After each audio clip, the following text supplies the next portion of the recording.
Hello, my name is Tim Iverson, and my chapter is 25 in the book Educating Mindfully. The chapter title is Fostering Culture in Middle School with Art, Humanities, and Mindfulness. I taught at Highview Middle School for 25 years, and that's in the Twin Cities, and I now live in Rosemont, Minnesota, and just retired last spring from teaching. Hi, I'm Debra Vinci Minogue, and my title of the chapter is Mindfulness and Contemplative Practices in Teacher Education Programs. And I am an associate professor and director of the teacher development programs at Dominican University in River Forest, Illinois. Great. So I thought that I would begin with Debra here. And Debra, I really enjoyed reading your chapter in the book. Would you be able to just tell us a little more about your current job? Sure. Yeah. Thanks, Tim. So as I mentioned, I am a professor at Dominican University and the director of teacher development programs. So I am teaching basically pre-service and in-service teachers. So for those folks who want to become teachers and for teachers who are already currently in classrooms. So I teach courses such as the Introduction to Education. So it's the very first course that a pre-service teacher would take. I also teach diversity in education. And then I do specialty courses like the methods of teaching foreign languages. And then our endorsement programs are predominantly online and also graduate programs for in-service teachers. Great. And can you why don't you tell us a little bit about how you became interested in mindfulness on a personal level? So, as you read in the chapter, I always like to think that it was fortunate that what happened to me happened, because this is how I found mindfulness. I pretty much broke down. I always describe it as a brick wall in my life just came tumbling down. And it was unexpected. It was sudden. I didn't know what was happening to me. And I actually found mindfulness quite by accident. Nobody told me about it. Nobody referred me to mindfulness. I just started reading about panic attacks and stress and some incidents in my life that had happened prior to the wall crashing down. And it was actually the book, The Untethered Soul. It kind of shook me, but it introduced me to mindfulness, and then I just started looking into it on my own. And that was about 3.5 years ago. And so here I am. So I'm not a long-time practitioner, but I am a devoted practitioner. Yeah, excellent. Yeah. Thank you. So now you brought mindfulness practices into your job as a college teacher. Can you tell us kind of how that got going? Yeah. So again, Tim, it was quite by accident. I wasn't intending to bring, mindfulness into my profession. But one morning, right before class started, I felt a very frenetic kind of nervous energy in the classroom. And I think that as teachers, we know. When you know your students and when you know the atmosphere, I just felt like something isn't right. And I heard my students talking about this is too much. I have so much to do. And just, comments like that. And I thought, I need to do something. I need to help them. And so I said, hey, do you guys want to try something? And they're like, yeah. So I said, okay, put your books away, clear your desks. And we did a sit practice. So as you know, that's a meditation, and we, use the secular, verbiage. And after we did about a 6-minute sit practice, they loved it, and they asked for more. They wanted it. And so then I was like, well, why can't we do this all the time? Why can't I, infuse this into our curriculum? And so that's how it started. So not a lot of planning, just all of a sudden one day it seemed to work and Yes. took off from there. Yes. So that would lead me to my next question. So how long have you been sort of doing this in your classroom then? So again, it's probably been this is actually the third year because I started it right away. It's about 3 years. Yeah. Great. Yeah. So what kind of practices would you be doing on just a typical day with your students then? Right, so now it's not as informal, but it's a little bit more formal. So now I actually talk about what mindfulness is. Yeah. And we do at least one sit practice every week. And I introduce, this type of sit practice that we're going to do. And it's always by invitation. Mm-hmm. So it's, mindfulness should never be something that's forced upon, anybody. So again, it's by invitation. And I find that most of the students want to participate. Okay. And have you had anybody say, I'm not comfortable with this, and then what do you? Okay. That's actually up to them. So I just then allow them another option. So I, basically put it out there if they don't want to participate, that they can just sit quietly, or they can read quietly, they can do something else. Great. Yeah. So can I ask you, how does this dovetail? You teach at a Catholic institution. How does the mindfulness dovetail with that? Is it linkage, not a linkage? Or, Yeah. So that's a great question. So we try not to, tie too much into the religious aspect. I try to keep it as secular as possible. But as I mentioned in my chapter, that I also use, other contemplative practices like Yes. contemplative pedagogy, and so many people know that it's not just Buddhism that is tied to mindfulness, but many of the other religions. Yeah. And certainly, if my students ask about that, then I definitely try to tie that in. But for the most part, just try to keep it as secular as possible. Yeah. Do you frame it as more of a health and a wellness Yes, practice? definitely. Yeah. So in your chapter, you talk about teachers should learn about their inner lives as well as their subject area. Would you speak more about that? Absolutely. Yeah. I'm not sure how many opportunities we allow for students to really, become engaged with what's going on in their inner selves, and that's really what I'm hoping to do with the contemplative practices. I think that it's important for particularly pre-service teachers to know themselves before they go out and interact with others. In education, as in many fields, the landscape is changing, it's diverse, and it's really important to understand ourselves and to know ourselves. And when we can do that and when we're comfortable with that, then we can not only empathize with students, but we can also empathize and be compassionate with ourselves and then spread that to our students. Nice. Because young teachers are going to be bringing themselves into the classroom, so they need to know something about themselves. You talk in your chapter about things like Lectio Divina, journaling, perspective taking. Can you say a little bit about that? Because that's not just a typical sitting practice, and what really excites you about those things? Yeah. Yeah, I thoroughly enjoy using all of those practices. So Lectio Divina is basically it is reading. Historically, it literally means reading divine scripture, and that's where it stems from. So basically, what I do is I choose either a poem or a text, and it's multiple readings of that text. Yeah. And so it's allowing students to interact with that particular text or script, and then asking questions like, what resonates with you?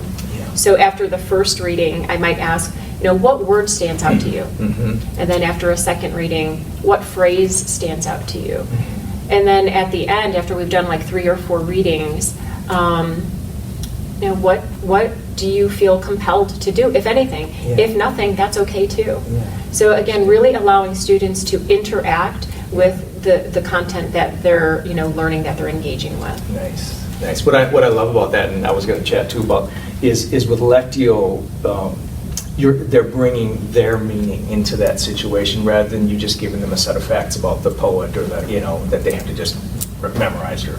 Definitely, So, yeah. definitely. What about journaling? Debra, what about journaling? How So, does that work? so journaling, again, offers another opportunity for students to, again, engage with content. What does this mean for me? Mhm. You know, making meaning for themselves. And also then, so I'm figuring this out for myself, but then in the greater scope, how do then I interact with others? Yeah. You know, how do I bring that out into the community? How do I bring this out into the, you know, the broader scope? And so with journaling, again, it just allows them just another opportunity to, you know, to dig deep, to, Yeah. you know, to get in touch with themselves, to, you know, to get in touch with their inner selves. Are you asking to dialogue and then with those journal writings, or it's just kind Sometimes. of kept to themselves? Sometimes. Okay. And then when I do something like that, again, it's by invitation if they feel comfortable doing Yeah. so. If Yeah. they want to disclose, then certainly that invitation is there. Because it can be pretty personal. Definitely, Yeah. yes. Excellent. And the perspective taking, Tim, Yeah. because you had asked about that, something that I do in my diversity of education courses, I bring in rocks, just, you know, all shapes and sizes of rocks, and I let my students choose one, and then they get to decorate it as a student. And then they get to create a character for this particular rock, and they have to carry it with them all semester. Nice. And so when I ask them to do any kind of an assignment, then I ask them, so that's from your perspective. How would that be different from the perspective of your student? Yeah. And so then that makes them think a little bit differently about something. Yeah. So that I'm seeing the world through my perspective, Yeah. which is great, and we want them to do that. But then also to remember that we're all coming from different places, and to remember the diversity. Nice. Yeah.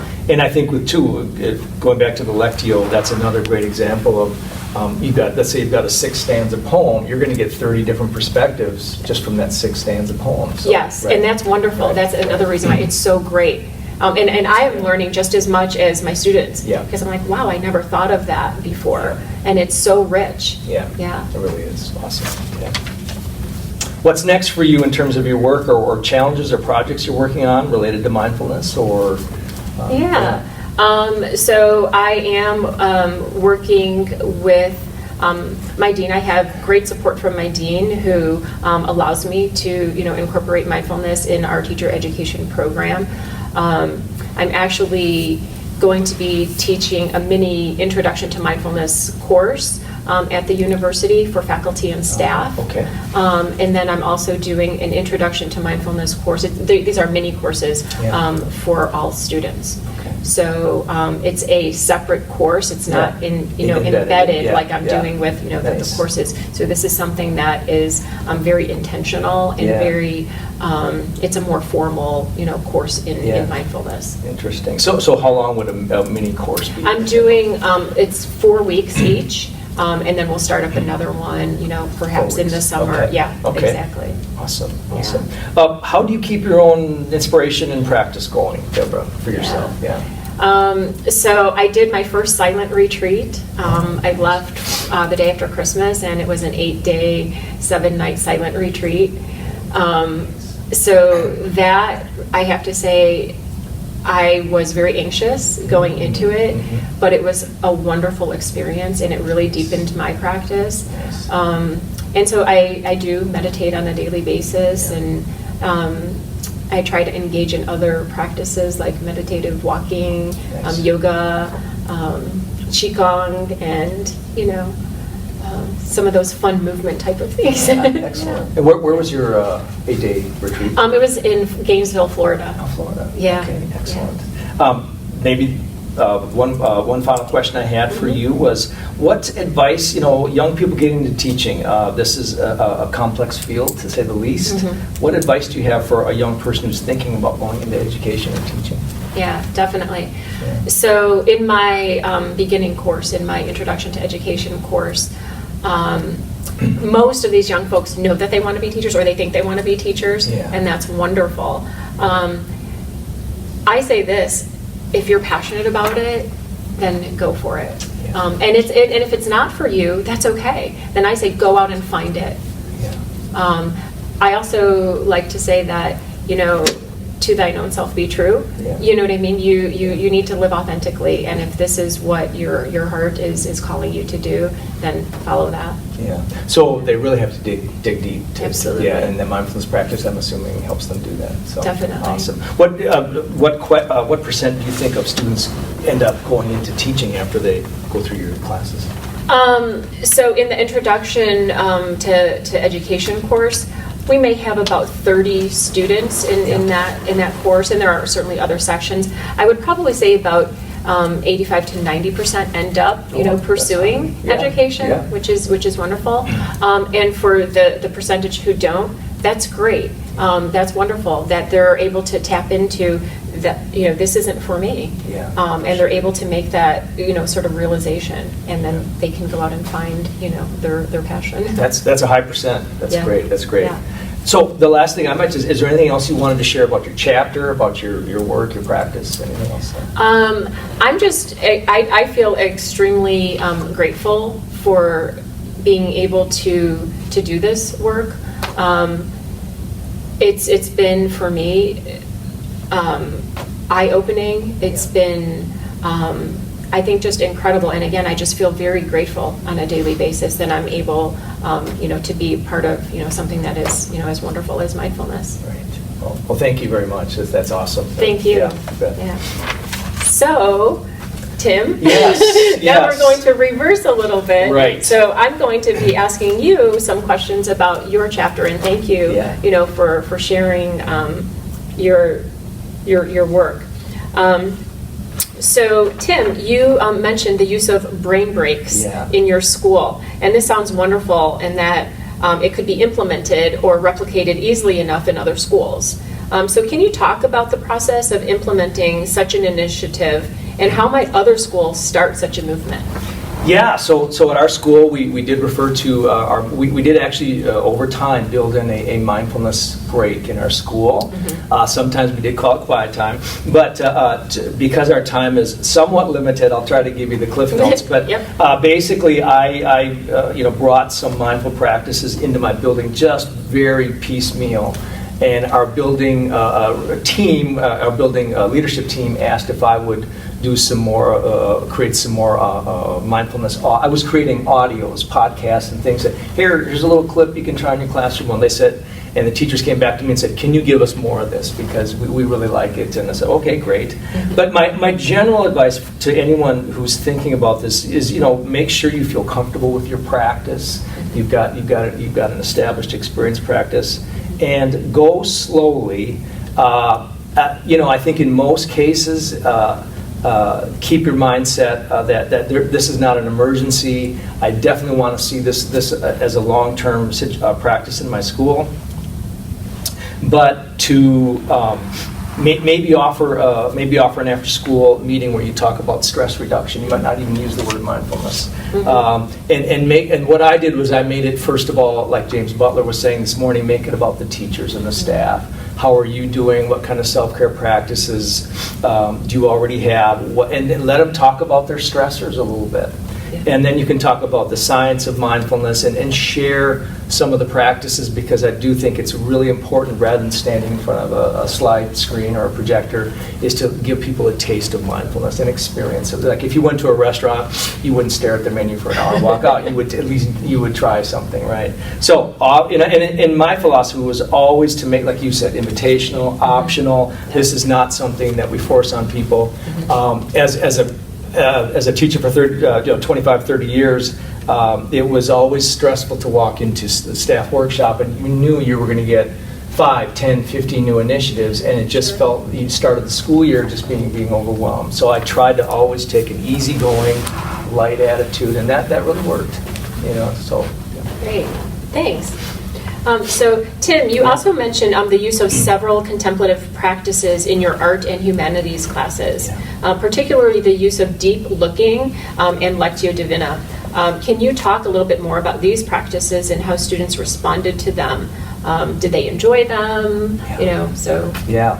Yeah, so we share an interest in Lectio Divina. Yes. So that is a practice I started implementing mostly with the adults. Mm-hmm. What I would do in my humanities classes is use more short parables. Okay. And so rather than the formal Lectio, we would talk about maybe the meaning or get their different interpretations. But with staff and adults, I started to use formal Lectio and always had just an amazing experience, because as we talked about, that's where people can look at the same poem, but they will see entirely different things. A certain word will stand out, a sentence, and it was just, it was almost like, it kind of reminds me of Freud's original idea of psychoanalysis, where people were just kind of projecting onto that ink blot what was going on in their life.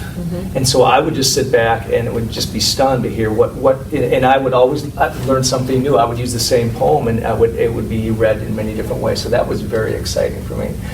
Yesterday in my workshop, we did some deep looking, where the essence of that is that to show an art image, maybe give a little information, but to leave it kind of a blank page in a way, and then let people do some deep looking silent, just like you would in sitting practice, and then ask people to bring, just like in Lectio, bring their interpretation to what's happening or what's this about. Or yesterday we just did some free writing. And then I just asked people, well, let's just share some of your, and it was amazing the different perspectives, just like in Lectio, that came up with this one image. And then at that point, I'm just a facilitator. What's your perspective? What's your perspective? And then you can play with it a little bit. Are you getting evidence from the picture, or is this just coming from your heart? And then you can ask for more information. So it's a really fun process. And 30 years of doing that, I never got tired of doing it, ever. And even in some of my most difficult classes, it was a great way to. Sometimes the inner eyes closed practices were challenging for some kids, but they always enjoyed looking at art images and talking about them. So sure, thank you. Thanks for sharing that. So I appreciated that you were explicit in stating that mindfulness is a voluntary practice and must be handled with sensitivity. Yeah.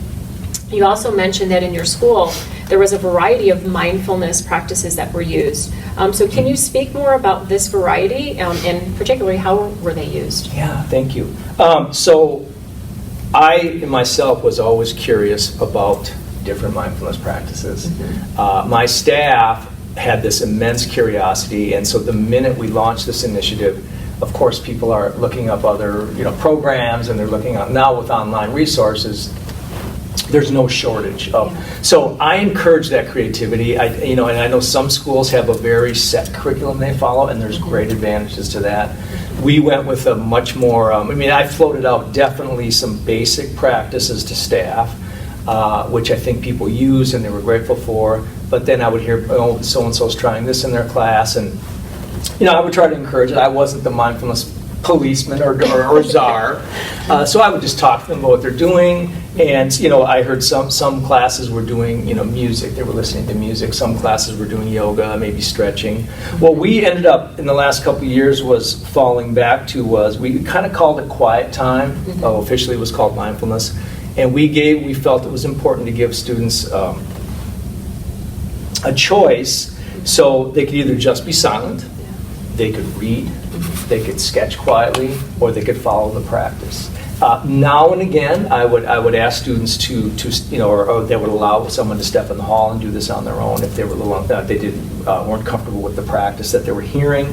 But basically, the staff was very comfortable with that idea of quiet time, and that worked pretty well. Yeah. Very nice. Thank you. Yeah. So, Tim, can you talk about you're an artist. And an art educator. So can you talk about the relationship of mindfulness to creativity? Yes. So this is a great question. Thank you. And there have been some studies initiated around creativity and mindfulness. I would say it's still in the emerging stage.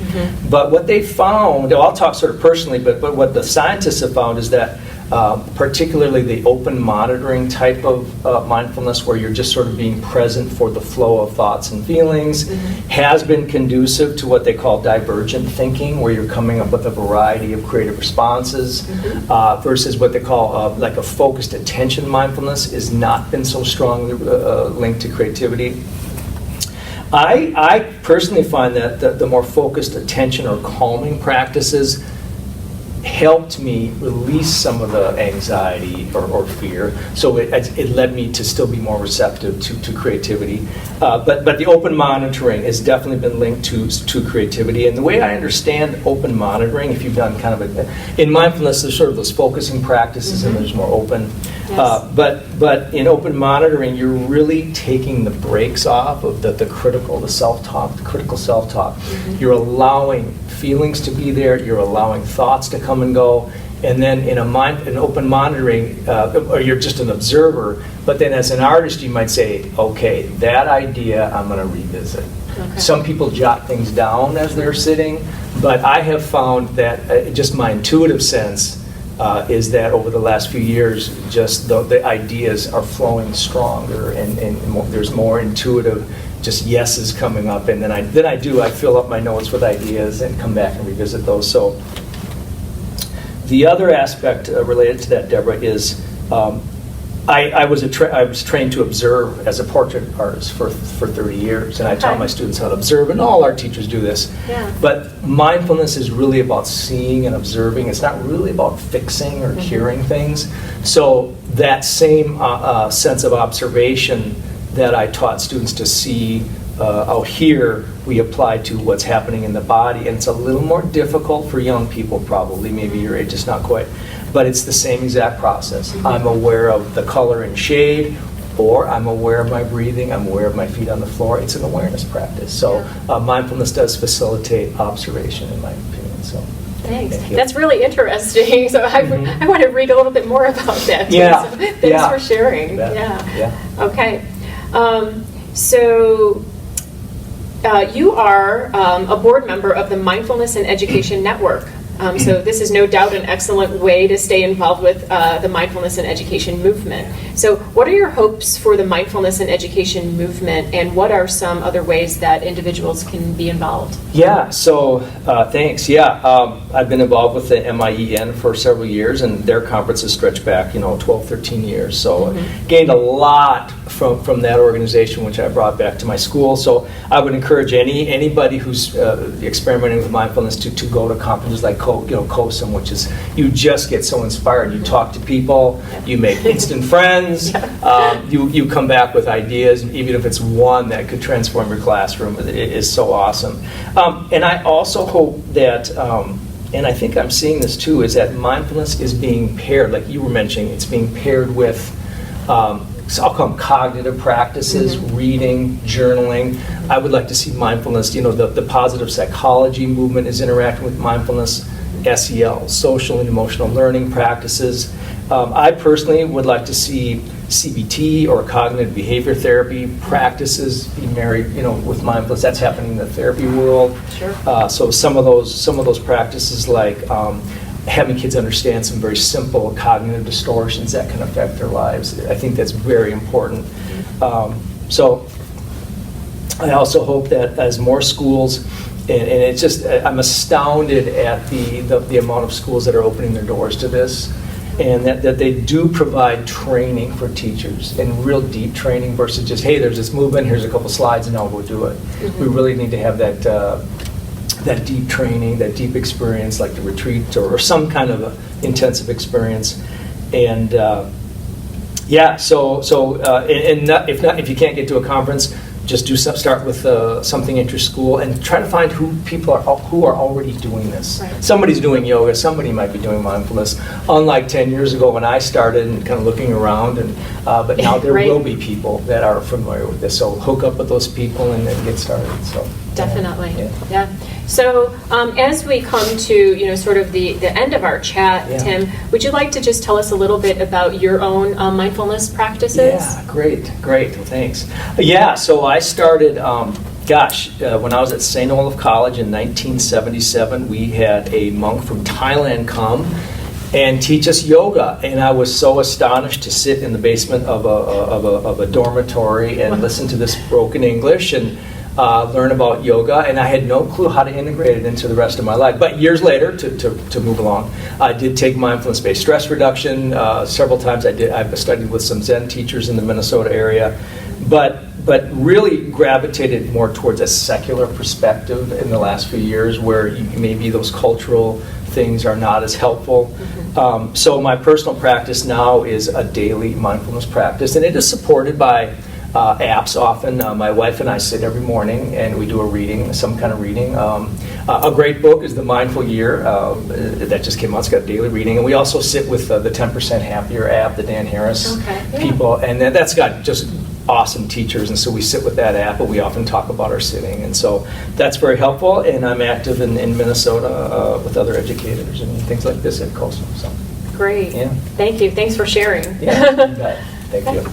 It was a great chat, Tim. Yes, thank you very much, Debra. I really enjoyed meeting you and reading you. your chapter. Yep, thank you. Thanks, likewise. Yeah.